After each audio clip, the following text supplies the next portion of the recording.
Okay, let's get into your reading, Capricorn. Okay, I feel like someone is quite quiet towards you. They're sort of keeping things to themselves. They're weighing up things in their life. They're focusing on themselves. Their real focus and energy is mainly on themselves, their own life, and what they are doing. So this is the Temperance energy here. They are so heavily focused on themselves, and you feel confused because this person showed you a lot of attention or words or communication once upon a time, and now there is just crickets. And the Temperance card shows an angel standing with 1 foot on land and 1 foot in the water, okay, pouring liquid slowly between 2 cups, a path leading up to a rising sun behind them.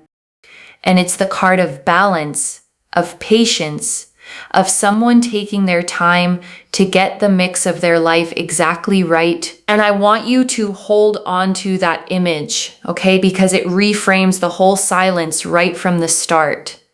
This person isn't pouring nothing. They're pouring inward. All that careful, patient energy that used to flow toward you is currently being poured into steadying their own life.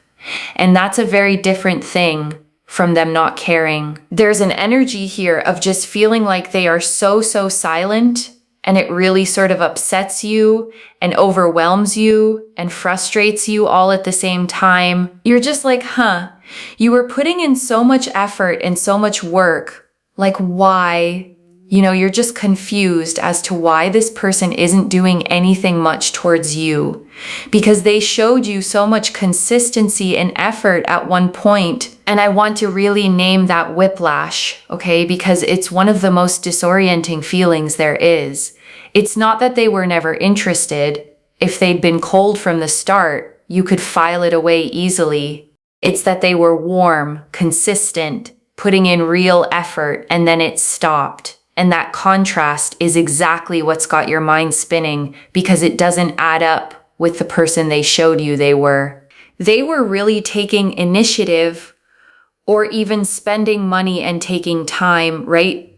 Like, time is also really important. It's not just about money. And so the Knight of Wands here shows, right? They were physically really attracted to you.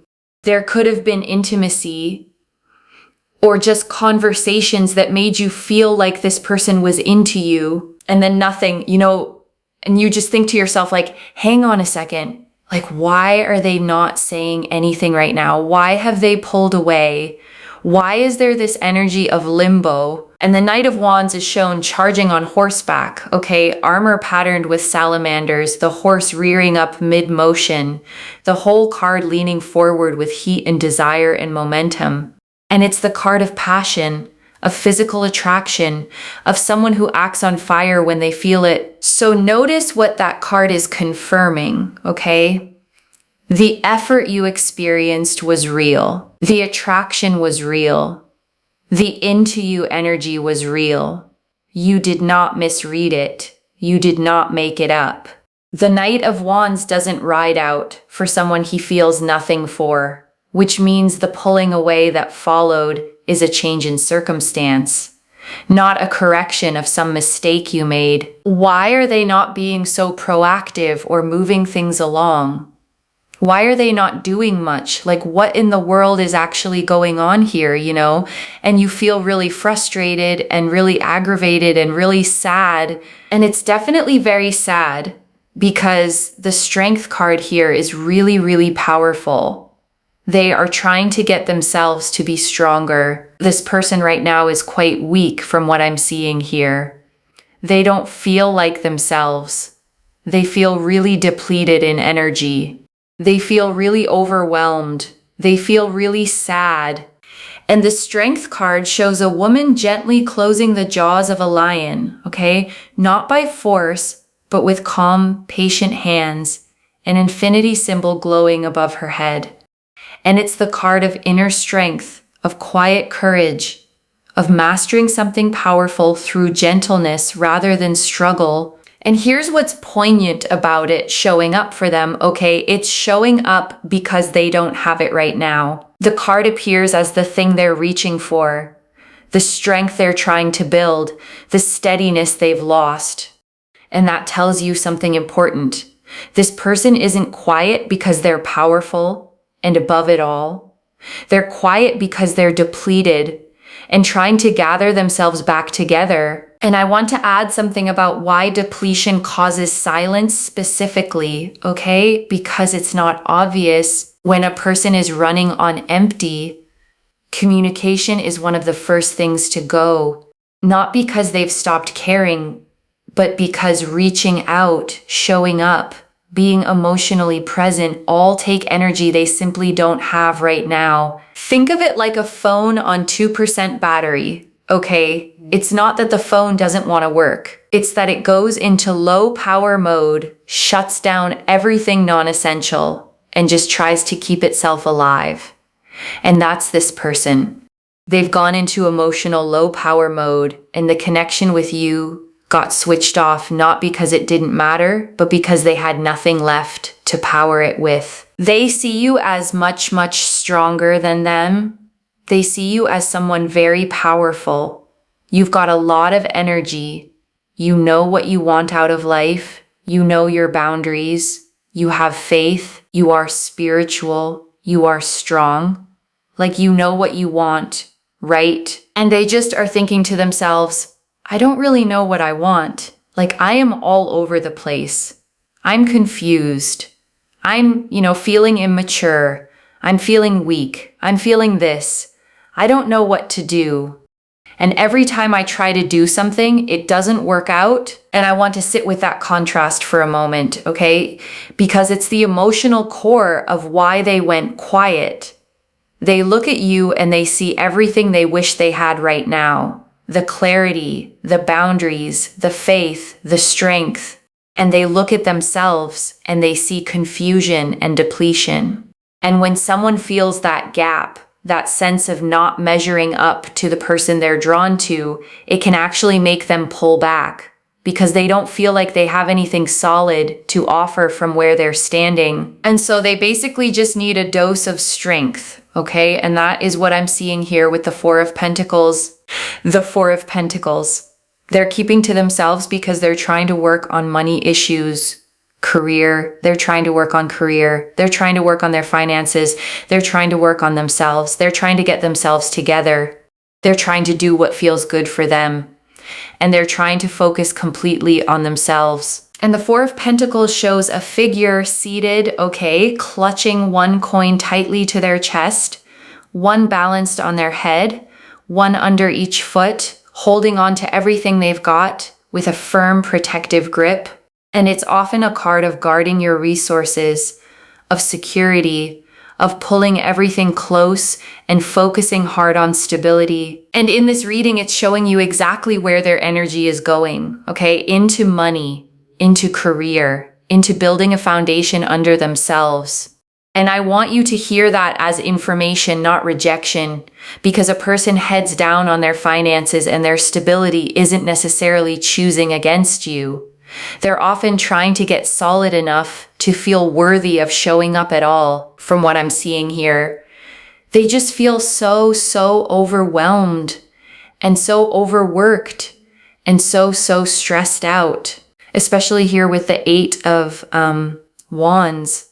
They're really just trying to focus on themselves and get themselves together and feel good internally within themselves. And the Eight of Wands shows 8 staves flying through the open air, okay? All parallel, all moving fast in the same direction, no obstacles in their path. And it's usually the card of things speeding up, of momentum, of a rush of movement all at once. And here it's showing you the sheer volume of what they're juggling, okay? Everything moving fast, everything happening at once, their whole inner world in rapid motion as they try to sort themselves out, which is part of why there's nothing left over flowing towards you right now. All their wands are already in the air, especially with the Six of Wands. There's just this really powerful energy where they want to come towards you, but then they get really stuck and overwhelmed. Eventually, they will come towards you and they will take action. because we've got here this energy of commitment and being present. So whatever this person is not saying to you right now, they will actually say to you eventually. They are going to come forward. And the Six of Wands shows a rider on a white horse, okay? A laurel wreath of victory on their head, a crowd walking alongside them, another wreath raised on their staff.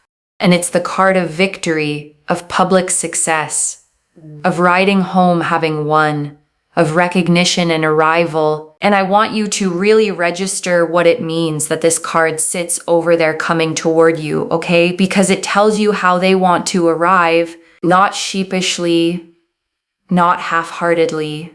The Six of Wands wants to come to you as someone who has sorted themselves out, who has something to show for the time away, who arrives having actually won the internal battle they're in the middle of right now. And that's worth the wait, because a person who arrives from Six of Wands arrives steadier than the one who pulled away. There's just a bit of this sort of energy of things being stuck. It's a bit like, okay, if you have a pipe and it's just blocked with something, there's that kind of energy that's coming through. And once we clear the pipe, things are just moving and flowing rather well. And so that's what I'm seeing here. And I love that pipe image, okay? Because it captures something true about this person's silence. The water is there, the feeling is there, the wanting to come toward you is there. It's not absent, it's blocked. And a blockage is a completely different situation from an empty pipe, because once the thing causing the block gets cleared out, everything that was building up behind it comes rushing through at once. And I want you to really hold that distinction, okay, between blocked and empty, because it changes how you wait. If the pipe were empty, waiting would be pointless. You'd just be staring at a dry pipe, hoping water appears from nowhere. But a blocked pipe has full pressure behind the blockage, building the whole time. And the only question is when the block clears. And the cards have told you what the block is, okay? It's their depletion, and it's those negative voices. Both of those are temporary. The depletion lifts as they rebuild. The voices lose their grip as this person wakes up to them. And when both of those clear, everything that's been building behind them flows toward you all at once, especially with the Three of Cups. I feel like this person, there's this like sticky, overwhelming kind of energy, and they need water to kind of like clear that sticky energy, wash out that, that energy, because we've got here the Chariot. And the Three of Cups shows three figures raising their cups together in a circle, okay, mid-celebration, surrounded by a harvest. And it's usually a card of friendship, of community, of the people around you. And hold on to that, because the Three of Cups is going to come back later in this reading and tell us something very specific about the people around this person. And the Chariot shows a figure standing in a chariot pulled by two sphinxes, okay, one black and one white, driving forward through sheer control and will. And it's the card of forward motion, of pushing through, of taking the reins, and moving decisively in one direction. So let's have a little bit more of a look into things. I'm going to grab another deck of cards just to like really take a look at that, because I can see here that they're clearly going to come towards you. I can see here, right? Obviously right now they're focusing on multiple other things, but look at that Ten of Pentacles. They are going to approach you. They're going to come to you. They're going to want to make things work with you. And the Ten of Pentacles shows 3 generations of a family together under a grand archway, okay? An old man with his dogs, a couple, a child, the family crest carved into the stone, coins arranged across the whole image. And it's the card of legacy, of lasting foundations, of long-term security, and building something that endures. And I want you to notice how significant it is. Okay, that this is the card for how they approach you. It's not a fling card. It's not a casual card. The Ten of Pentacles is one of the most long-term, settled, building a future cards in the entire deck. So when they do come toward you, the energy behind it is the lasting kind, not the passing kind. Look at that Six of Pentacles. They're going to talk to you. Whatever they are not saying right now, they are going to express to you and explain to you and make things happen with you and to you. Okay. And the Six of Pentacles shows a robed figure holding a balanced set of scales, okay, dropping coins into the open hands of two people kneeling before them. And it's the card of giving and receiving, of generosity, of a fair and open exchange flowing between people. And here it's confirming the communication is coming, okay? The giving back is coming. The exchange that's been so one-sided lately, where you gave and got crickets, is going to rebalance, and this person is going to start actually putting something back into the connection instead of only taking the quiet. Okay, we have Magician. The Magician, Mercury, planet of communication. I'm telling you, okay, when I say things, I really mean it. When I see things on the cards always reflect what I say, because to be honest, that is how I work as a reader. And it's nice for you to be able to see that.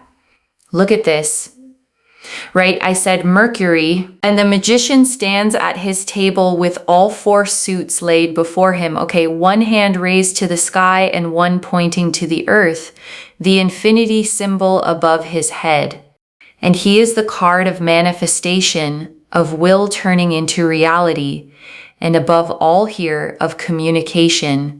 Since he's ruled by Mercury, the planet of the mind and the message. So who came out?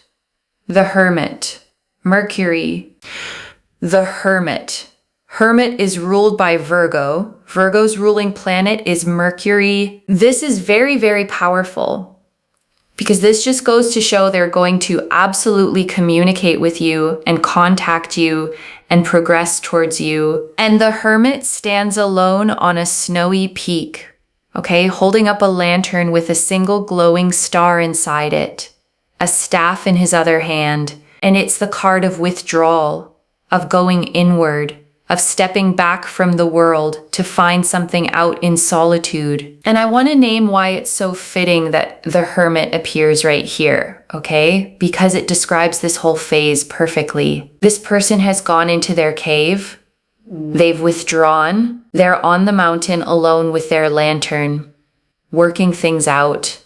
But the Hermit never stays on the mountain forever. The whole point of his journey is that he goes inward to find his light, and then he comes back down to share it. The withdrawal is a phase, not a permanent address. So let's have a look and see, regarding what they've been struggling with, what is going to happen there.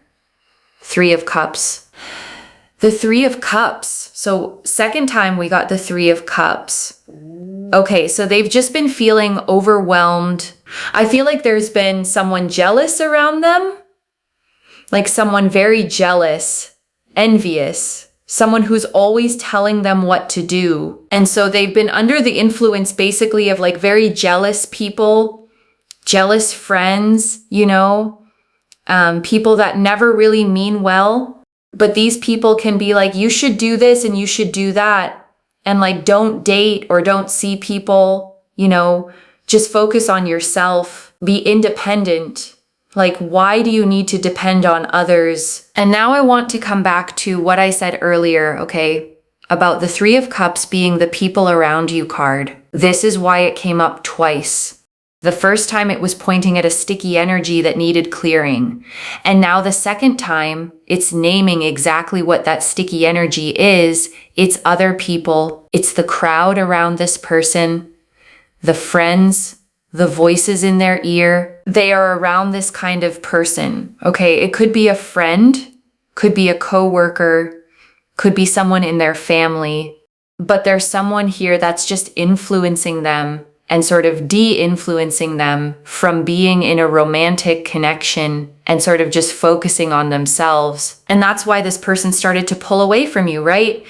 They've just been under the influence of someone quite negative, And I want to pause here because this reframes everything, okay? And it's probably the single most important thing in this whole reading. The pulling away was never really about you. It wasn't that you did something wrong. It wasn't that their feelings vanished. There were voices in their ear talking them out of it, telling them to stay single, telling them not to need anyone, telling them romance was a distraction from themselves. And when someone's in a depleted, uncertain place, okay, like the Strength card showed us they're much more vulnerable to that kind of influence. A person who's sure of themselves shrugs off bad advice. A person who's confused and overwhelmed reaches for whatever voices sound confident, even when those voices don't have their best interests at heart. And so now they're starting to realize, hang on a second, those people don't mean well. They'll realize their life doesn't feel great when they listen to those people. Remember, it takes time. When we try to follow some kind of advice, it takes time for us to see those results of what that actually has brought and what it hasn't. And so now this person has realized, hang on a second, this doesn't actually make me feel great. Like, you're telling me to be single and I don't feel great being single.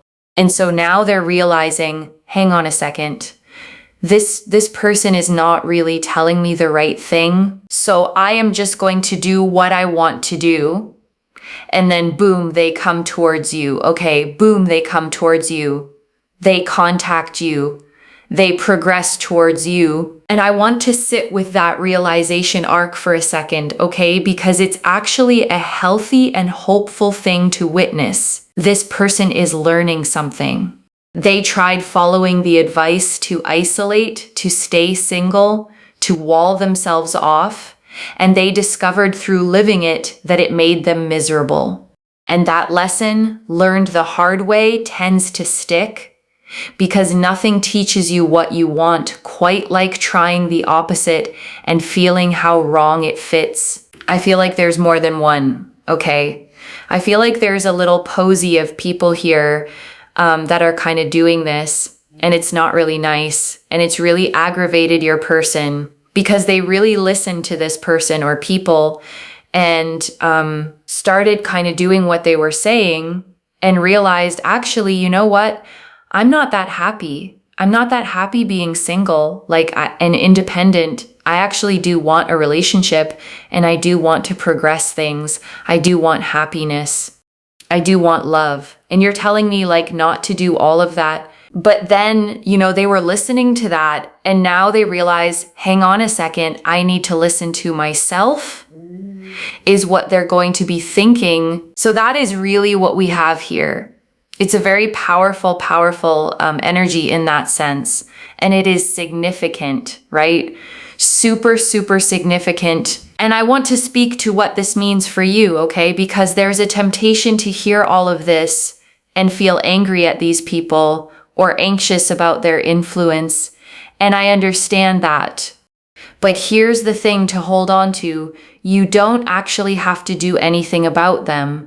The reading is showing that this person is waking up to it on their own, in their own time, through their own lived experience of being unhappy.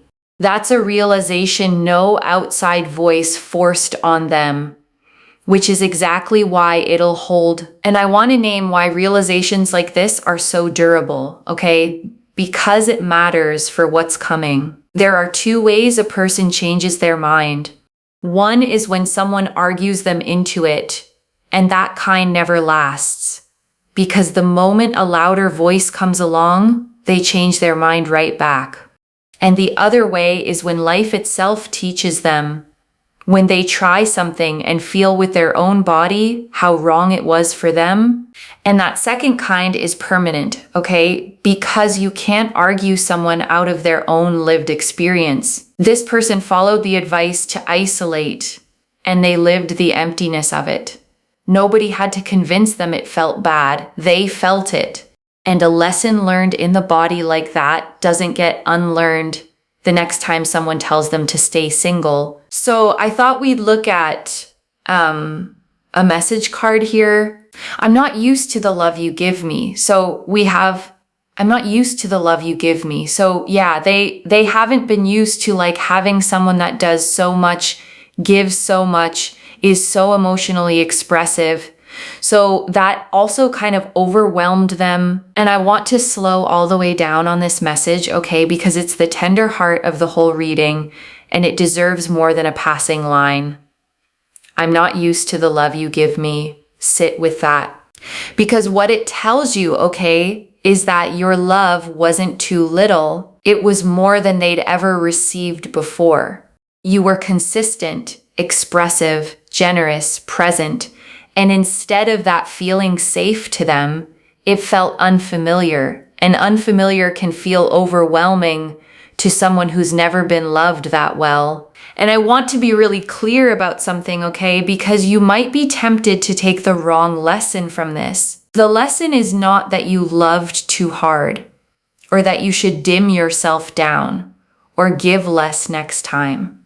The fact that your love overwhelmed someone who wasn't used to being loved well is not a flaw in your love. It's a sign of how real it was. And I want to go one layer deeper on this, okay? Because there's something worth understanding about people who aren't used to real love.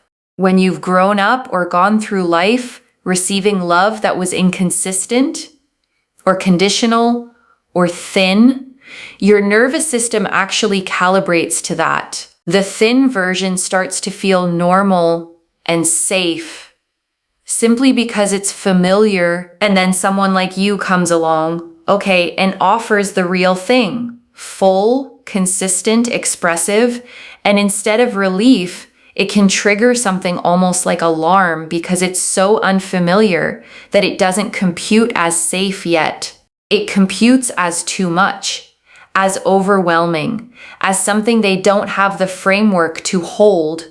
And that's not a life sentence for them, okay? It's a skill they can learn.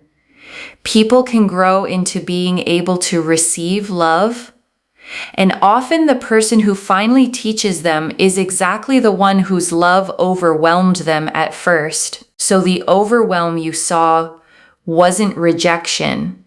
It was someone meeting a bigger love than they knew what to do with, and then they kind of thought like, okay, let me listen to, what other people have to say. And those other people were like, no, just be independent and look after yourself, And then they realized, no, actually, I do want love. And they're starting to realize that. And they will tell you that, I'm not used to the kind of love that you give. So picture how those two things collided in them, okay? Because it explains the whole retreat.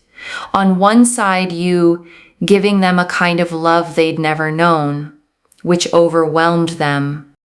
And on the other side, a posy of voices telling them to stay independent, to not need anyone, to focus only on themselves. And in a weak, depleted moment, the voices telling them to retreat were easier to follow than the love that asked them to be brave.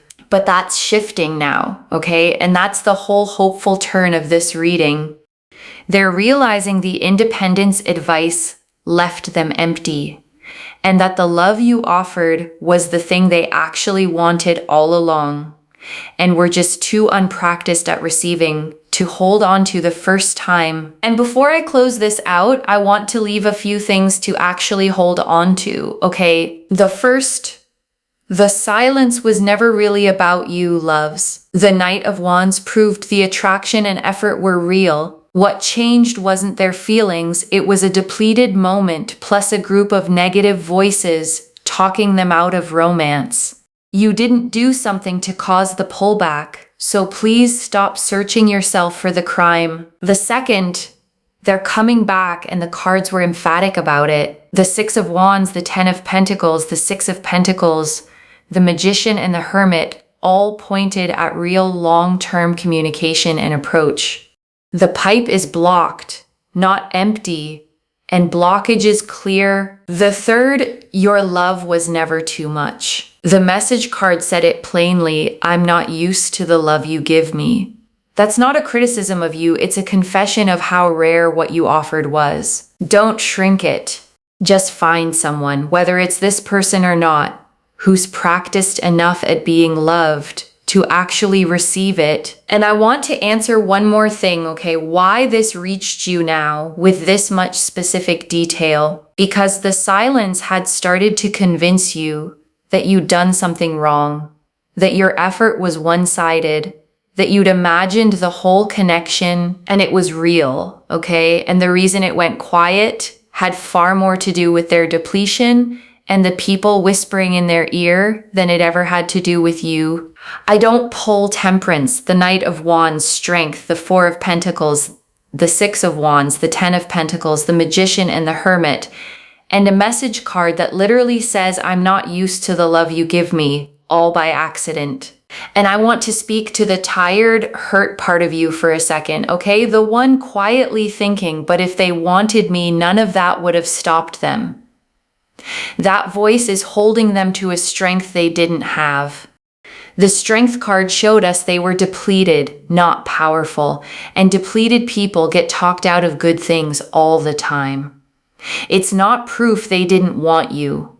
It's proof they were struggling. This is already clear, okay? Temperance confirmed they're pouring their energy inward into themselves. The Knight of Wands confirmed the attraction and effort were genuinely real. The Strength and Four of Pentacles confirmed they're depleted, focused on money, career, and rebuilding themselves. The Eight of Wands, Six of Wands, and Chariot confirmed they're overwhelmed but building toward coming forward. The Ten of Pentacles, Six of Pentacles, Magician, and Hermit confirmed real long-term communication is coming. The Three of Cups twice confirmed negative, jealous voices pulled them away and that they're waking up to it. And the Message card confirmed the truth. Your love wasn't too little. It was more than they were used to. So let me lay this all out one final time, okay? Slowly, so it actually settles. Someone went quiet on you, okay? After real attraction and real effort. And it wasn't because their feelings disappeared. They're depleted right now, heads down on their money, their career, and rebuilding their own strength. And while they were in that weak place, a group of jealous, negative voices talked them into pulling away and staying independent. And now they're realizing those voices left them empty, that they actually do want love, that your love was real and rare, just more than they were used to. And the cards say clearly they are going to come back and communicate. And your job through all of it is to stay whole, okay? Not to chase, not to shrink your love down, but to keep being the strong, spiritual, boundaried person they already see you as. One message. The pipe is blocked, not empty. Their silence was other people's noise, and underneath it, the water was always flowing toward you. If this resonated, loves, let me know in the comments what hit hardest. I genuinely read every comment, okay? Even the ones I can't always reply to individually. Your story becomes part of the reason this reading keeps finding the next person who needs it too. Like this reading, and make sure that you're subscribed. And I'll see you in the next one, wherever you're watching this from, okay? I want you to actually feel this settle in before you go. You spent this quiet stretch, okay? Probably turning it over and over, wondering what you did, wondering why someone who showed you so much suddenly showed you nothing, wondering if your love had somehow been the problem, and it wasn't, okay? Your love was the rarest thing in this whole story, so rare that someone who'd never been loved that well didn't know how to hold it and let other people's smaller voices talk them out of reaching for it. So don't you dare learn to love smaller from this, okay? The answer was never to give less. The answer is to keep being someone whose love is worth coming back for and to save it for the person, whether it's this one or the next, who has finally learned how to receive it. You were never too much, okay? You were exactly enough and then some. And the coming days are going to start showing you that. Take care of yourself. Bye, loves.